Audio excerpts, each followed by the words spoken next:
Welcome back, guys. I'm your host, David Egono, olligolf.com. Today on the other line we have on Neil Stratton, the creator of Inside the League. Now, I don't want to explain what Inside the League is. I want him to do that. But before we get into that, before we get into how he's approaching becoming a professional football player, or let's just say all the other industries, such as an agent, contract specialist, et cetera, around professional football. Neil, how are you doing today? I'm doing great, David. I appreciate you having me on. Yeah. I mean, this is actually might be one of those conversations that I send to prospective football players or athletes down the line, just as far as an eye opener. We're definitely going to talk about what you do, what is ITL, and I've been loving your blog, Succeed in Football, because it tells a lot of truths that, seriously, like I would tell people about trying to become a professional football player and be like, oh, well, you made that up. And I'm seeing similar stories on your blog, and I'm like, okay, I am not an idiot, and there's somebody else who finds this somewhat humorous and intriguing. But my very first question, and this is a question that has been a lightning rod for past interviews. I need to know the truth, Neil. Chunky peanut butter or smooth? Man, I'm a chunky guy. I just feel like you get more for your money, right? Great point. That's not even a tough concept to me, David. But I know my wife's a smooth, so, and I love her. So I guess I can't take exception with people who disagree with me. Yeah, I'm all about crunch. I don't care. I'll eat smooth peanut butter, but yeah. To me, it's like, why? That's not even a question. That's like saying, do you want to score a touchdown? Do you want to score a touchdown, or do you want to kick an extra point? Or I'm sorry, a field goal. I'll take the touchdown, every time. But yeah, each has her own. I'm with you. So, Inside the League, ITL. How did that come about? Let's, don't take us all the way back down memory lane, but what is ITL? Well, to answer the how did it come about part, I'll try to make it as quick as I can, but I think in '97 I moved to Houston, Texas, and I didn't know a soul.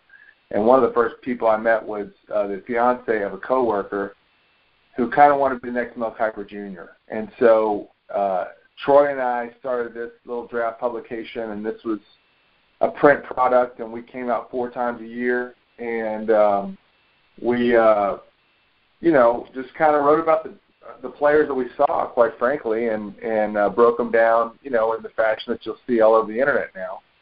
And that was '97. We kind of did that for about 3 or 4 years, and pretty much took turns losing a little bit of money printing the sucker, and never really sold many of them.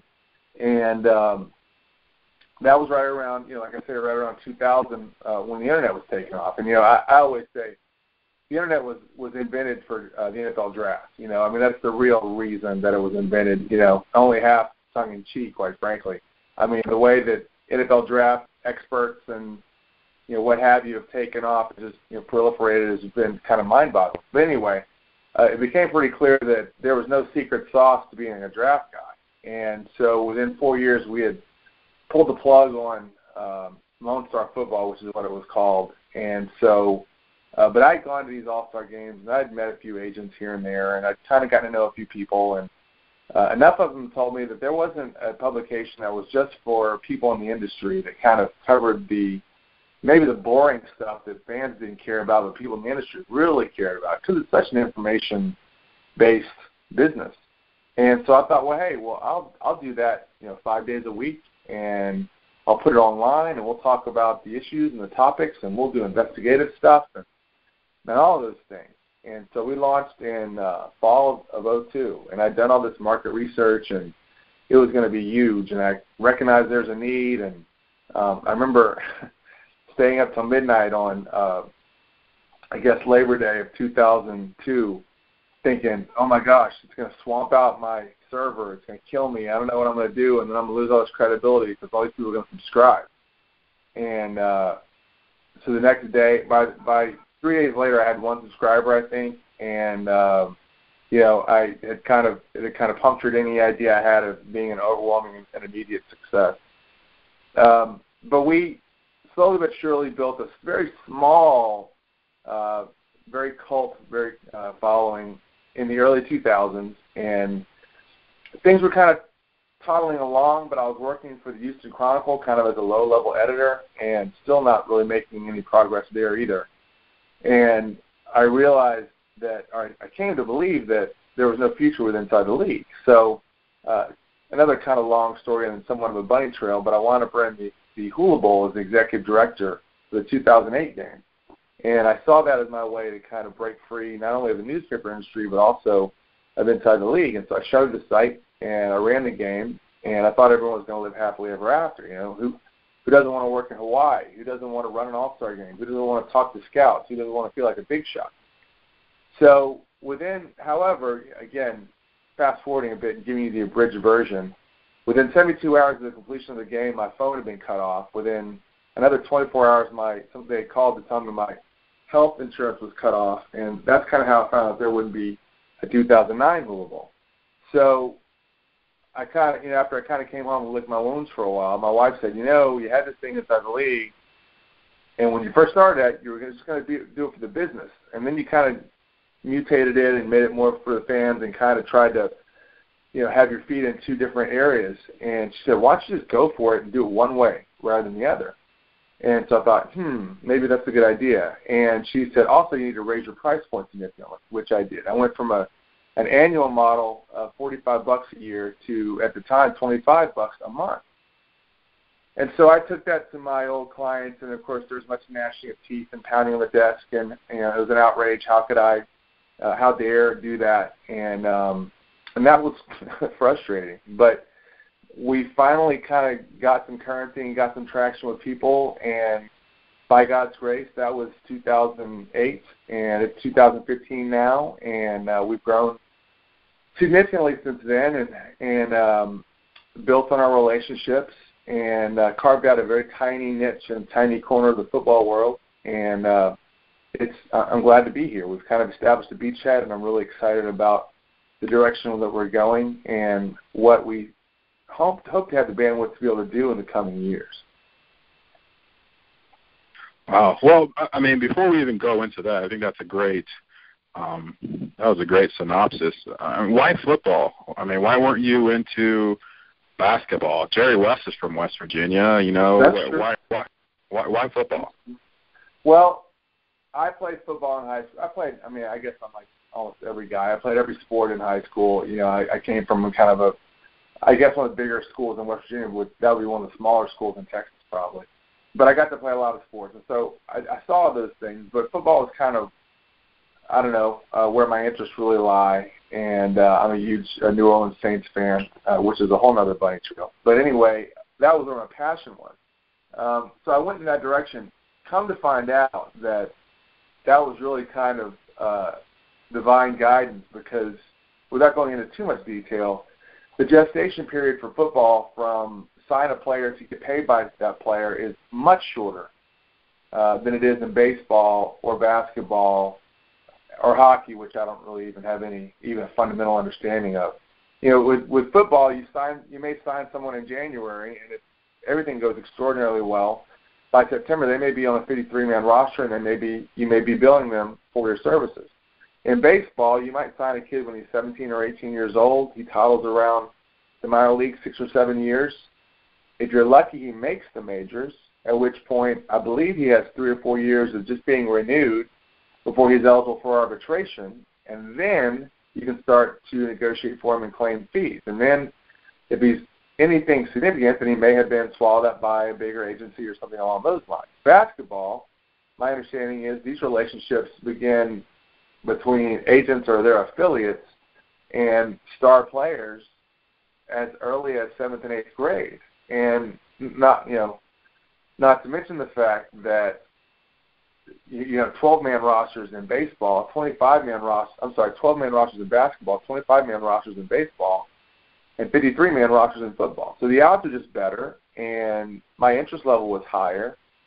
and the business models made a lot more sense. Again, I've kind of found that out since, but as it turns out, that's why I do football, and that's why I've remained in football, and it's one reason why I haven't expanded to other sports, because it just doesn't, the model doesn't fit. And for what I do, it's just a much harder sell to try to get, I guess, to try to build success in those industries than it is in football. Yeah, that totally makes sense. One of the things that I'm super fascinated about over the last month or so is I'm going to say team building, and that sounds so watered down, because it slightly is.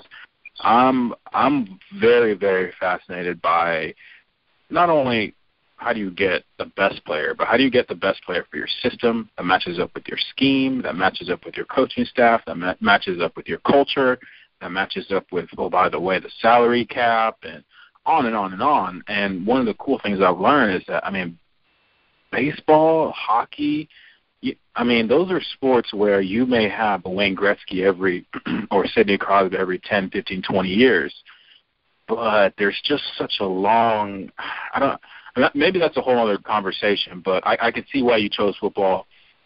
I played football, and I got to play at somewhat of a high level, and there's just talent everywhere. But then again, talent is a very subjective term. Now, I want to talk about your blog, but I'm going to hold off for another couple more questions. What does ITL do inside the league? What does it do the best, in your opinion, that you've seen? And you said that you carved out a small niche. Let's be honest. You've done more than carve it out. Because if it was just a little small niche, we probably wouldn't be talking right now. Well, what does ITL do better than everybody else, either in the industry or the market or period? Mm-hmm. Well, I think that we make people in the business better. I think we enhance their chances of success. And you alluded to my blog. I called it Succeed in Football. And that's kind of the whole stated goal of ITL. We want people to achieve in this business, and it's not easy. And that might be an agent who's trying to figure things out. They don't get a whole lot of help from the NFLPA. It might be a financial advisor who's trying to learn the ropes. They don't get a lot of help from, the powers that be out there. It might be a player who's trying to figure out what the best way is to promote himself and to market himself. It might be that player's parents trying to kind of learn the landscape and know where it might be smart to do something and where it might not be smart to do other things. I think it's where we succeed is in helping others succeed, and that's what we try to do. We try to give good answers and intelligent answers and good counsel and good guidance, and don't spend your money there, or maybe you should spend your money there, or don't go there, or maybe you should do this or do that. That's the whole pitch of ITL. That's why we've not only published information on our site that we feel is relevant, but it's also why we have 3 ongoing newsletter series aimed at different facets of the industry right now, and all my clients call me whenever they need me. Hopefully that's not at 1 o'clock in the morning, but when I will field those calls. But I try to just be someone's wingman, so to speak, and help them out whenever they need the help, because this is not necessarily a 9-to-5 business, and it is one of those things that requires a lot of passion. And so I try to match the passion of those people who are in this industry and that have blessed me to try to be part of Inside the League and pay a monthly fee and be part of our team. So I guess that's why we call ourselves a consulting service. We used to call ourselves more of a web-based information service. That's not what we are. We're a consulting service, and that's why we try to work hand in hand, shoulder to shoulder with the people that are on our team. Yeah, that's awesome. Now let's before we talk about the blog, do you have let's just say a recent or some semi-recent story of how how your consultancy firm has been able to better a client's position. You don't got to give names or anything too specific, but you mentioned, hey, don't spend your money here, spend your money there. And it makes me think of, I mean, I wish that college seniors and juniors would read your blog, because I mean, one of your posts of the past day or so is about an Arena Football League tryout. And I mean, I used to think that I was cynical until probably a year or so ago, and I was like, you know what, I'm not cynical. I know the game, and when I say the game, I know what's really important at the highest levels, and it's usually followed or emanating smoke from somebody making money or making tracks because they're making money. So before we go into that whole conversation, how have you helped a client or anybody for that matter succeed in football, your primary premise? Well, let's take it. I'm going to kind of give you the three major groups that I work with, and I'll try to not to be too long-winded, but and I will try to name some names. Number one, there was a player last year eligible for the 2014 draft. His name was Dylan Farrell, and Dylan's parents received my newsletter. He played an inglorious position at an inglorious school, offensive line. He played center, actually, at the University of New Mexico, which didn't do so well last year. Didn't do so well this year, I don't think, as well. At any rate, they're kind of a remote location, kind of a lower-tier program.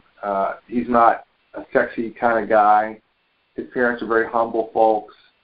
And so they took my newsletter and kind of took the information in, but didn't become a part of ITL until, I think, December, at which time they were panicking a little because they felt like Dylan had NFL chops and were told by the team that 26 or 27 teams had come through Albuquerque to look at him, and yet they hadn't received essentially any contact whatsoever from an agent, nothing. And so they were really afraid he was going to get lost in the wash, and he wasn't going to get into an all-star game, and he wouldn't be seen by scouts, and they may not come to his pro day, and all these kinds of things. Well, you know, Dylan was still he was a long shot, but he was a capable player who had some opportunity. I mean, who definitely had some ability.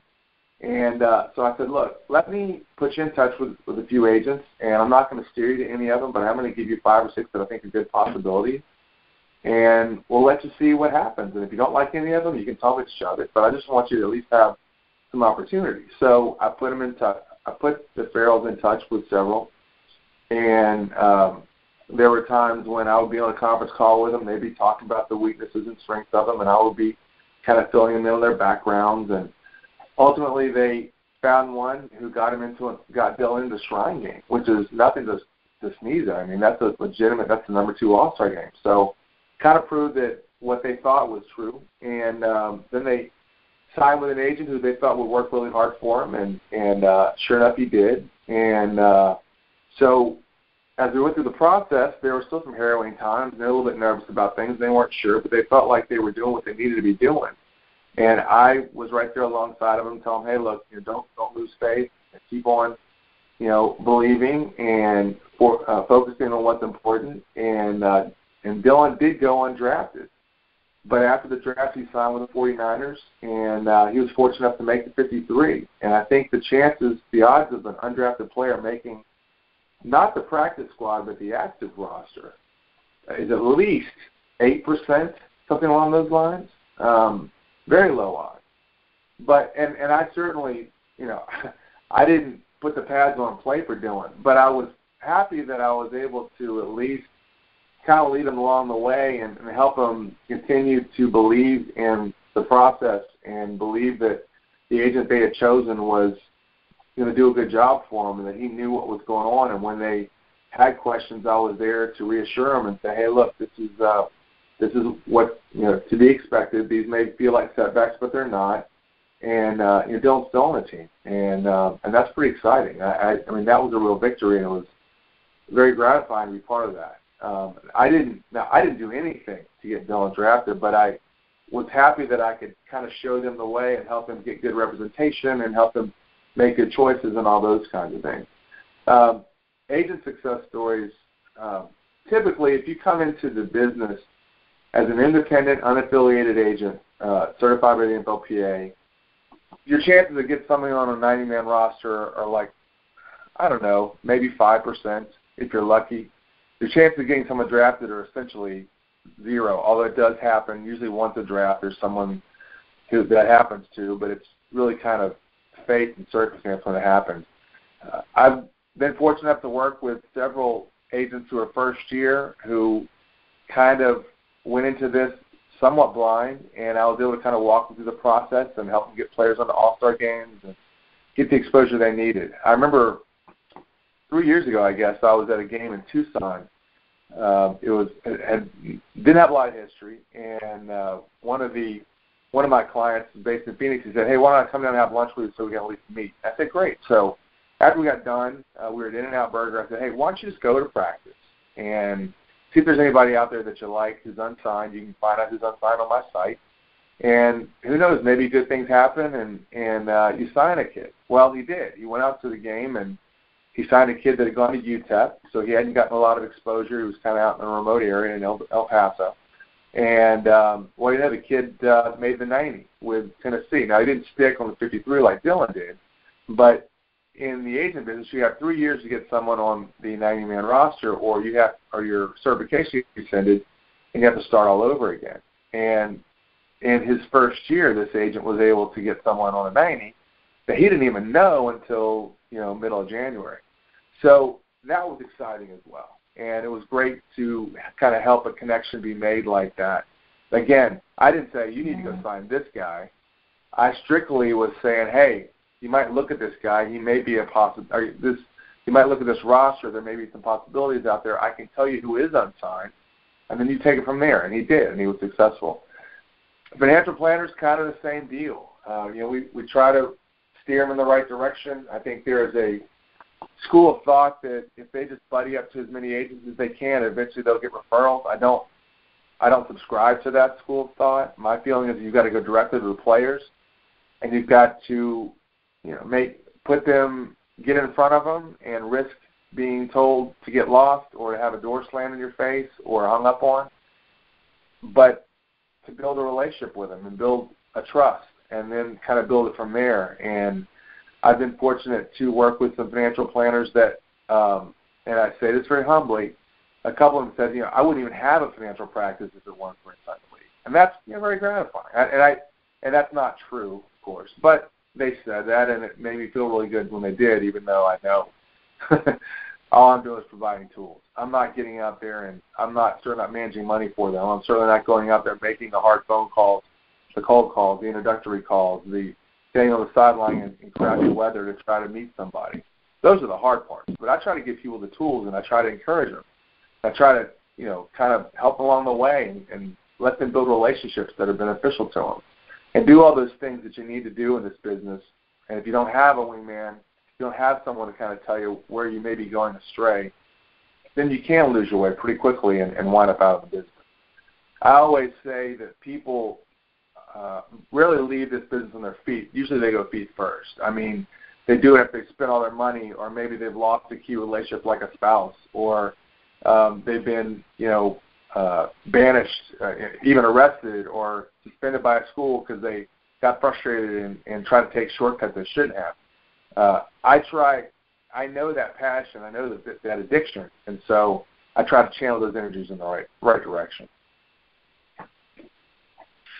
Wow. Yeah. I mean, like I said at the top of this interview, a lot of what you're saying, I mean, it doesn't necessarily have to be in football or sports in general, but who wouldn't want a wingman who would be a facilitator? I think the craziest thing about the stories that you're telling is that, don't get me wrong, you have resources, you have technical ability, you have experience and tenure doing what you're doing.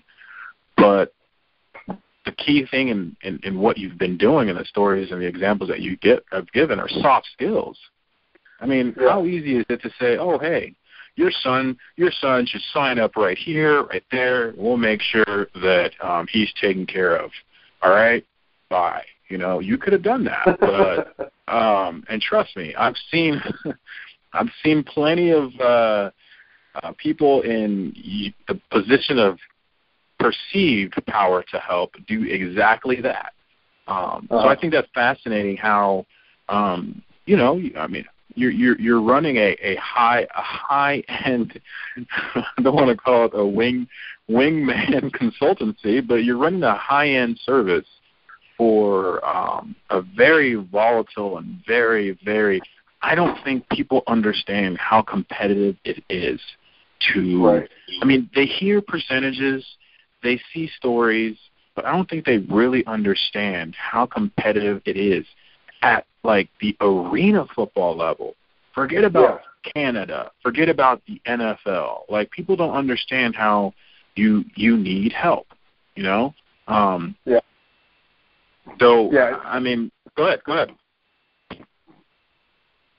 That's an excellent point, David. There's a perception out there, well, if I don't play NFL, I'll just go play CFL. No, you won't. If I don't make CFL, I'll just go play Arena League. No, you probably won't do that either. And that's what's so frustrating. I mean, you alluded to a blog post that I had earlier this week. I'm having this conversation with a friend of mine who is trying to facilitate a young man getting into he wants to get in the NFL. He hasn't even made it in the Arena League yet. And it's kind of like, well, the Arena League is kind of it's really not good enough for me. Well, prove to me you can make it in the Arena League, and then we'll talk about the CFL. And then prove to me you can make it in the CFL, and then maybe we'll talk about the NFL. But the NFL, people don't understand, is on a different plane altogether. And to make it there, you don't have to be a very good football player. You've got to be a very great football player. You've got to really be exceptional. And it's a select group, and so it is frustrating when people don't get that. But that's what I try to enlighten them with. And I try to kind of help them understand that. And sometimes that's good news for people because they beat themselves up. Oh, wow, I couldn't even do this or I couldn't even do that. Well, not many people can, So, and to some degree, being an agent who actually performs and excels on this level is almost akin to being an NFL player in that, the odds are quite long. So, there are a lot of people that try and not many that succeed, and we just try to help increase those percentages and drop those ratios a little bit. Yeah, totally. Well, let's talk about the blog finally. Between the War Stories Wednesdays and I think it was at least a 3-part series on Chris Matthews, who I have to say, during the Super Bowl, Chris Collinsworth made a joke, and he was like, all right, we're going to do some hardball with Chris Matthews. And I was like, am I the only one who gets that joke? Simply because there's like NBC has this, I'm not even going to get into politics, but there's a guy who, his name is Chris Matthews, who has a show called Hardball with Chris Matthews. And I was like, I think you're the only person who gets this in this room, but whatever. Excuse me. Chris Matthews had some people would say, oh, he had a coming out party. Well, I think his story kind of alludes to what you've said as far as, like, let's be honest, this kid has always been that good. Yeah. He's always been that good. It's just more proof that, I mean, I don't want to say a talent like his is a dime a dozen, but when you're at the top of the mountain, I think it's been somebody that says that, if you're at the top of the mountain, you didn't fall there. That's a good point. So please expound upon that series and how it came about. Well, specifically to answer that question, it just kind of happened that I knew the agent who represents him. I knew the scout who found him for the CFL, and it turns out I knew the trainer as well. I didn't get to really fit that into that series, but I thought it was a great illustration of a few things. I mean, number one, that players like that are out there. Even in present college football, where their experts are a dime a dozen, everyone sees players, and everyone, all these teams have all these different metrics, and people are starting to use sports analytics and all these and they've got 12 and 15 scouts on the road and all those kind of things. People still fall through the cracks. I think in Matthew's case, you got a kid who, number one, was a JUCO kid, so he really only had 2 years to prove himself on the D1 level. And you see more guys slip through the cracks that way. Number two, he was a wide receiver who wasn't fast.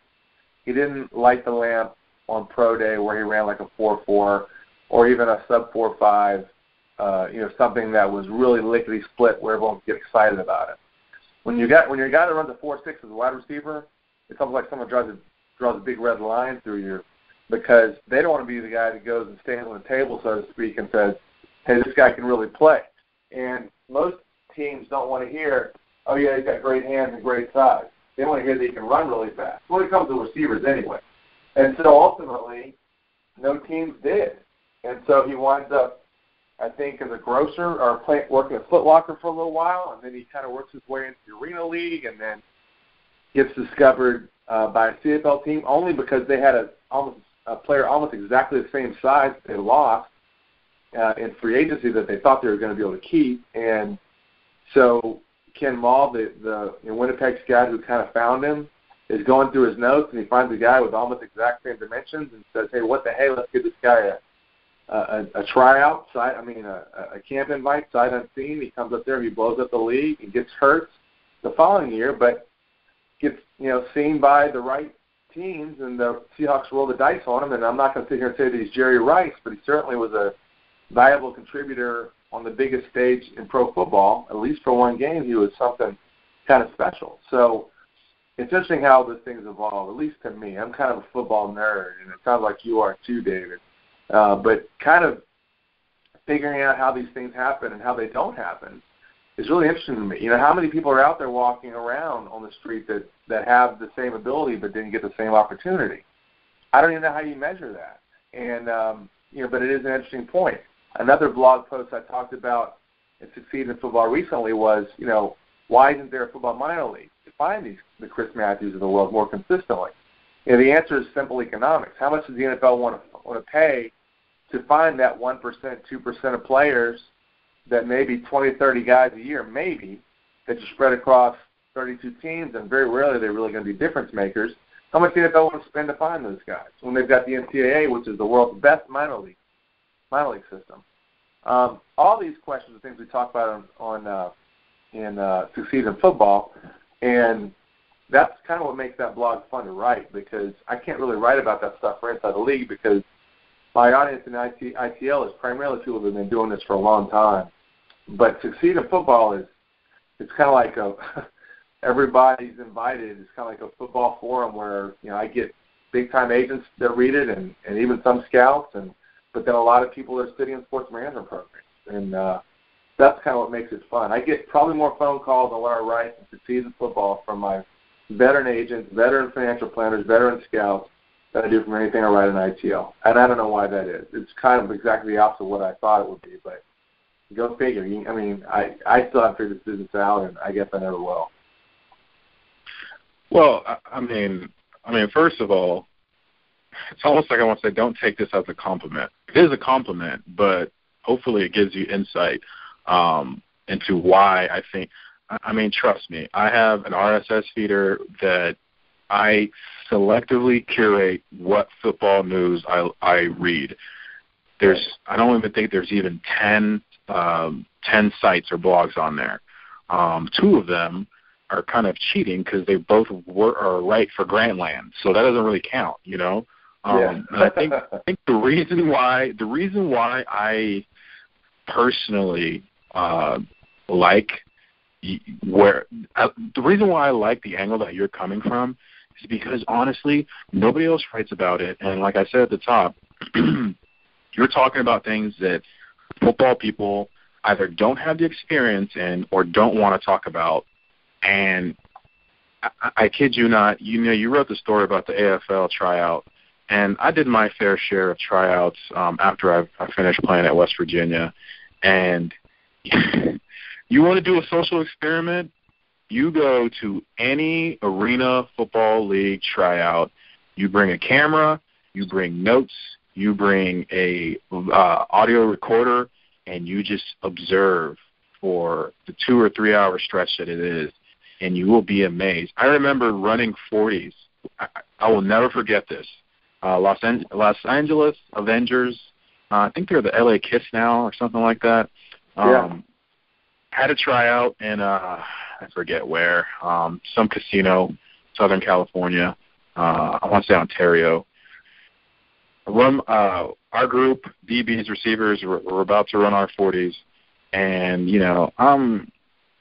I was a boundary corner, and for people who don't know what that means, that essentially means that I am a slower quarterback and I was more of a physical guy. I mean, I had long speed, but I'm not going to challenge you to a race. That's just not my game. Right. So I'm over here focusing on, all right, come out of your stance, come out of the blocks, low and fast. I mean, you're really gonna do well in one-on-one, David. That's where you're gonna make your money and sign a contract. I'm over here just and I've been training round the clock for almost 2 years. Okay, so not only were guys getting taken out by a sniper in warm-ups. I mean, I can't tell you how many guys. There was at least 3 guys that pulled hamstrings during warm-ups, doing karaoke and high knees. There's a guy that looked pretty much like Snoop Dogg, had plaid cargo pants on, and he was about to do his 40. I'm stretching because I'm in the group, but I'm not going next for sure.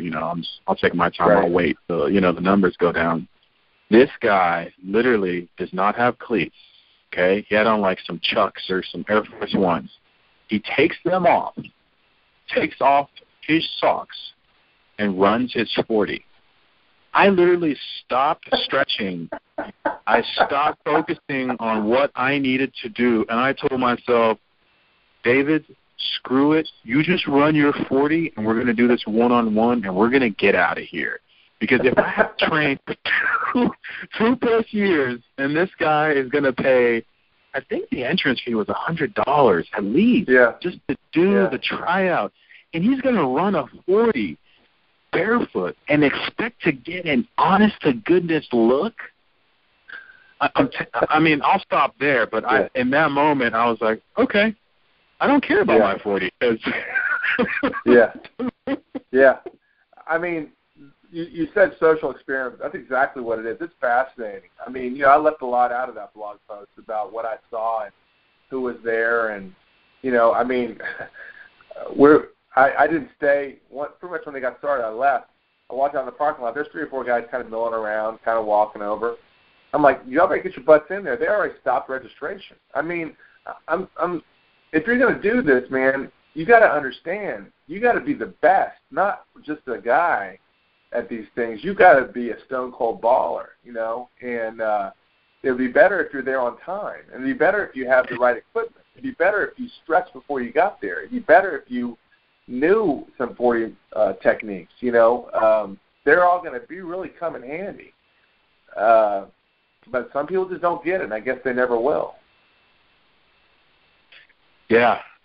I mean, I think the past seven days or so, I don't know how many posts that's been for you, but every single one of them I've read, I've just been like, A, I can relate to that, but B, like I said a couple moments ago, I just don't think people really understand that, this is not only, as you alluded to, you have to be good. Okay, that's one, football-wise, you have to be good. The other side of it is, for the most part, you have to be a physical specimen. You can't, and you have to cultivate that on a daily basis. You can't just show up, 2 years after being all conference and say, hey, give me a shot.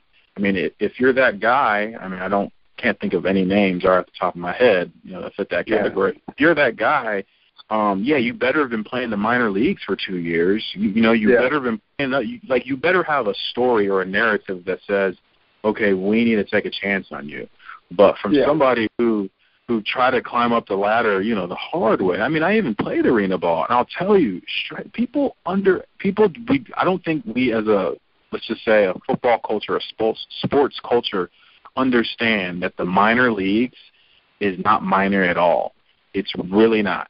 I mean, maybe pay scale-wise, comparatively speaking to the bigger brother leagues, but you made the comment about why would the NFL make a minor league? They don't need to. I mean, don't get me wrong, it's a whole other conversation, and it's the mother of all lightning rods. The NCAA is just that's the minor leagues, and you have 120 teams on just one level, and you have another 200-300 beneath that. You don't need a minor league system. As much as I would have liked to have played in one coming out of college, you don't need that. So I think it's fascinating how, and this goes back to the point that I did not make. Your writing on the blog, Succeed in Football, is fascinating. I made a comment to a sports editor friend I had. I was like, I don't really read fiction. I don't know why we're talking about fiction, but I was like, I don't need to read fiction because all I need to do is read the sports page. If I get lazy and I'm tired, I'll watch SportsCenter or ESPN. I try to never do that, but I will because the things that happen in sports, if you're knowledgeable enough and you have enough experience and enough time watching it, these things do not happen. Do not happen in the outside world under these circumstances, and they're very fascinating. Right. Exactly. To me at least, I agree. I'll tell you further. I don't read any of the major. I don't read National Football Post. I don't read Pro Football Talk. I don't read anything like that. And the reason why is I try to get my information firsthand. Now, I'm able to do that somewhat because I've been in the business for, I'm in my second decade in the business. But I try to draw my own conclusions, and having read, followed the game pretty closely for a number of years, I can usually kind of pick up on when there's going to be trouble with a team, when there's clearly an attitude that needs to be addressed, when there's an injury problem, when there may be an off-the-field problem, just kind of from reading tea leaves and seeing the way things are going and maybe catching a headline every once in a while. You probably are the same way. But it's just a lot more real to me that way. And so I guess what I'm trying to say is I get what you're saying about the fiction and all that kind of stuff. There's so many things you can draw once you become somewhat of a mature watcher of the football landscape.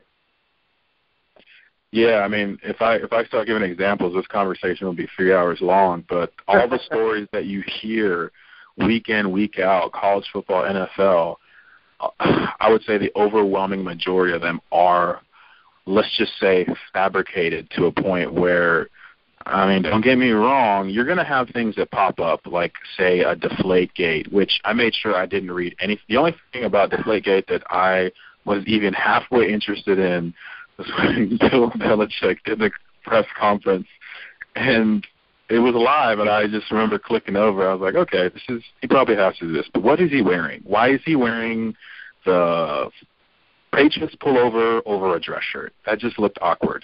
It looked very awkward. But I agree with you. Outside of analytics and honestly story narratives of a player, I read a couple about Vince Wilfork, who doesn't seem to get enough credit at all for his role in the Patriots the past 10 years. Read a story about Cam Chancellor.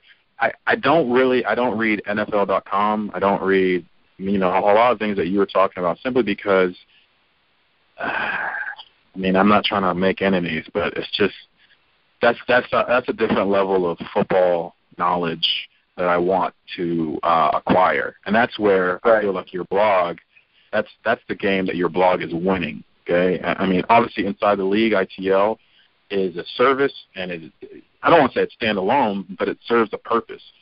Your blog is just gold because you're not going to find that on the front page of one of the bigger platforms.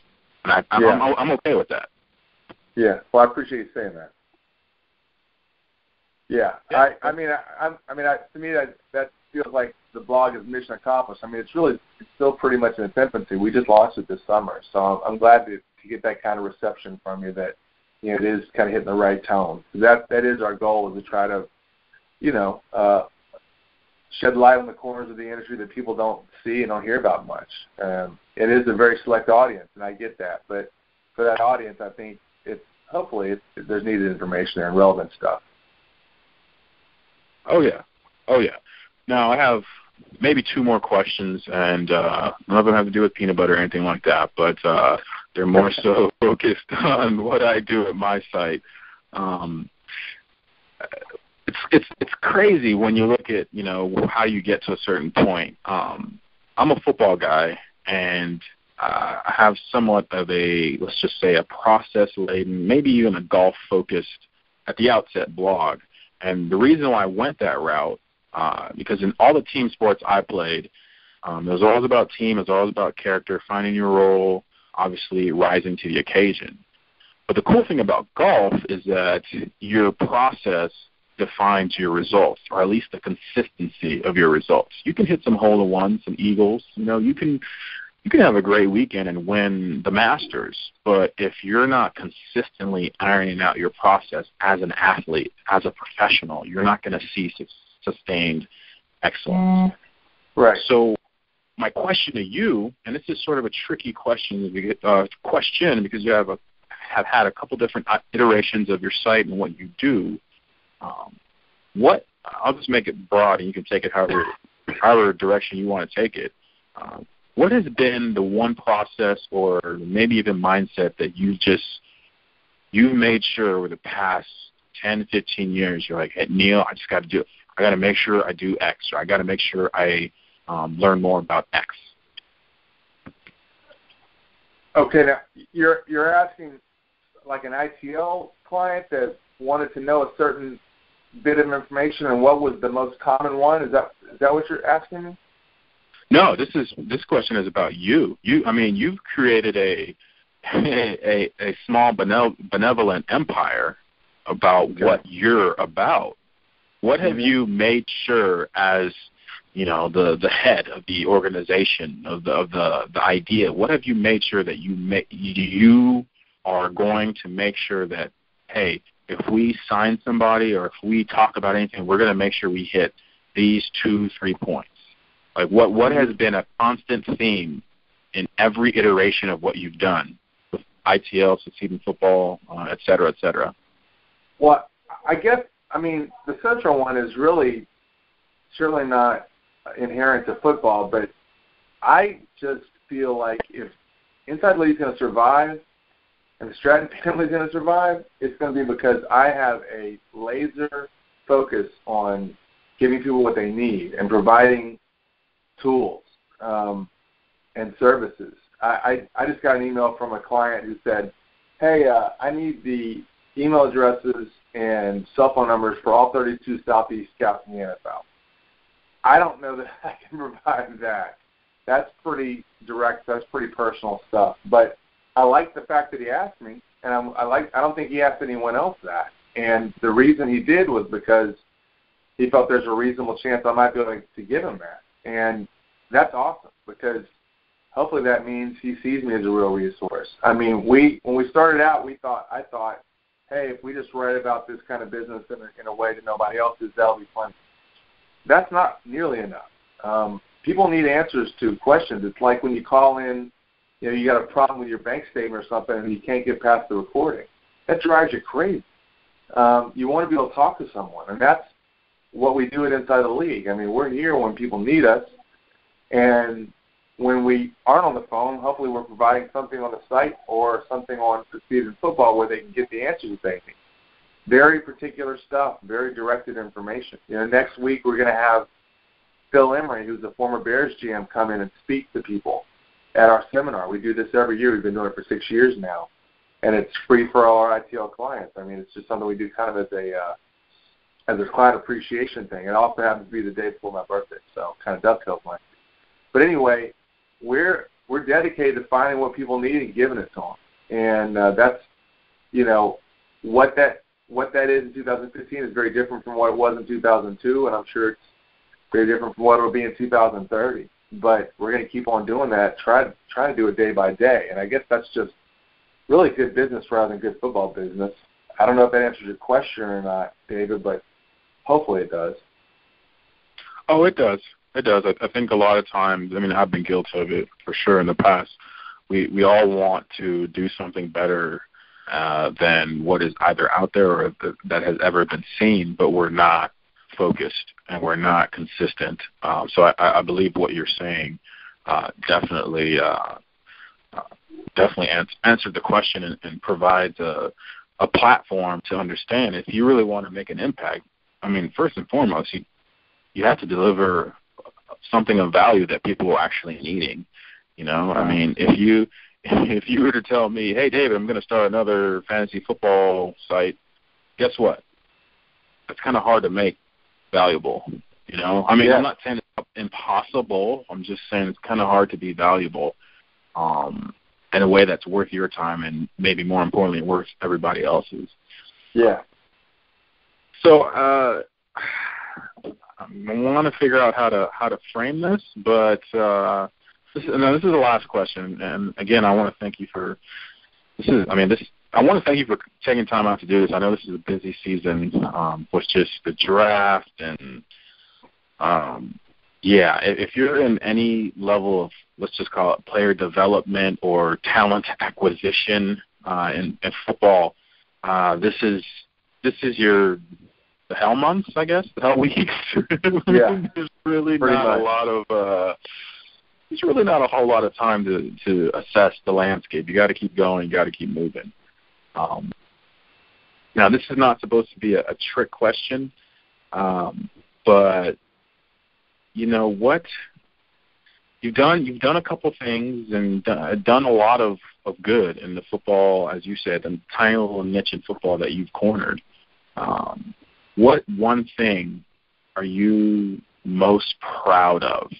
Now, this can be selfish as far as saying that you were glad that you got it off the ground, or you're glad that you helped the Pharrells, you know, getting onto a team, or what? What one thing do you see as just your most significant accomplishment, just in relative terms?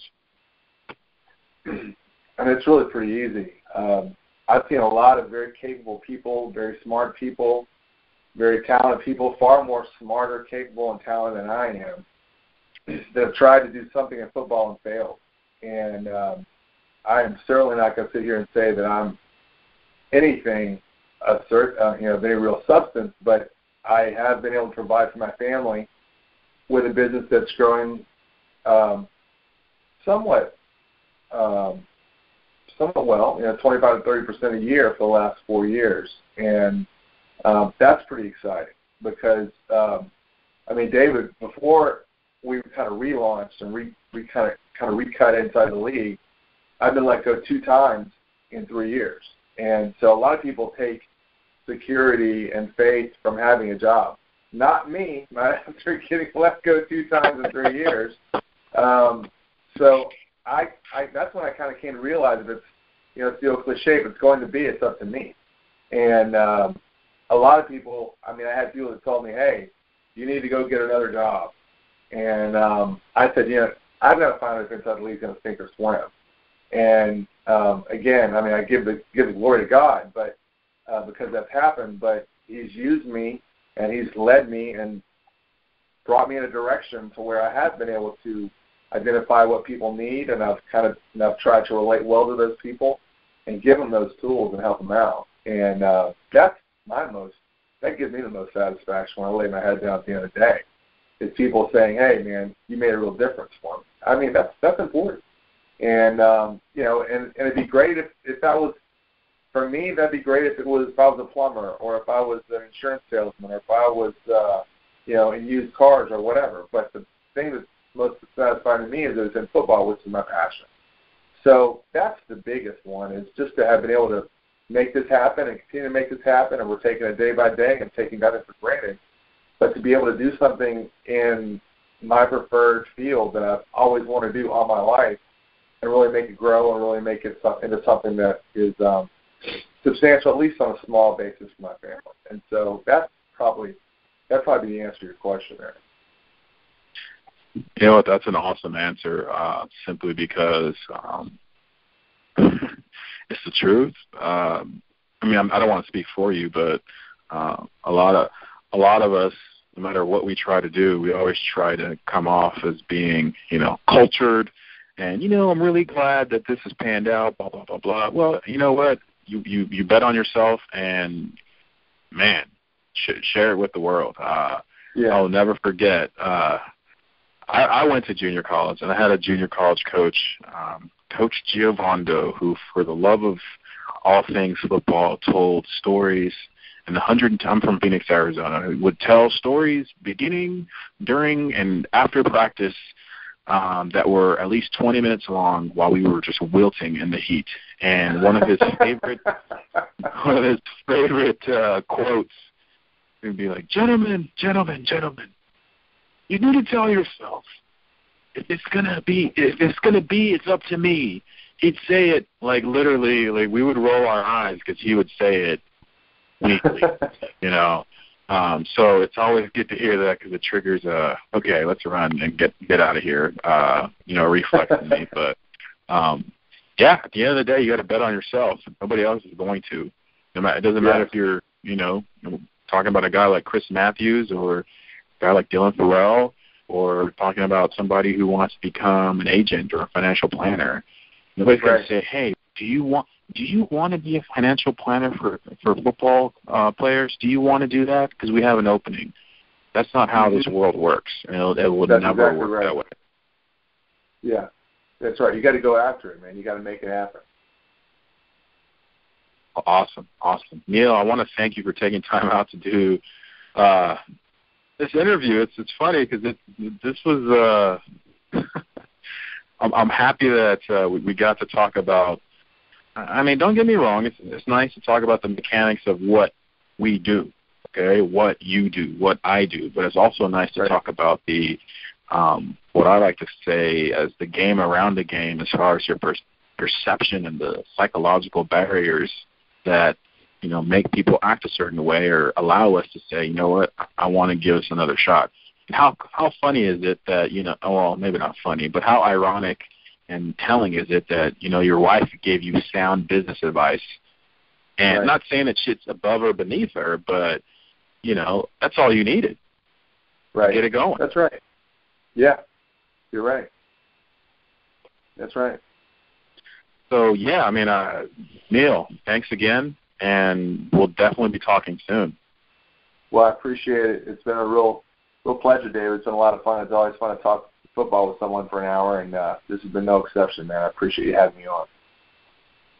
Well, you're very welcome, and it was a blast, and I want to thank everybody else for being a part of it.